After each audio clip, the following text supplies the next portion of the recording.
మనం ఈరోజు గణతంత్ర దినోత్సవం జరుపుకుంటున్న 1950 సంవత్సరం జనవరి 26న భారత రాజ్యాంగం అమలులోనికి వచ్చినందున గణతంత్ర దినోత్సవం జరుపుకుంటున్నాం.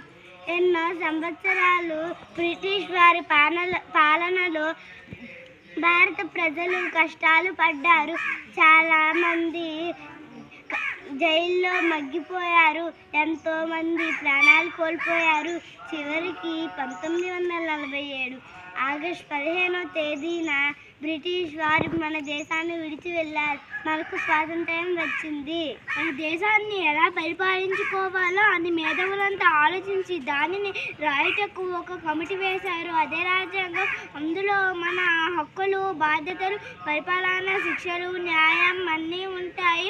రాజ్యాంగం రచనకు బిఆర్ అంబేద్కర్ నాయకత్వం వహించారు.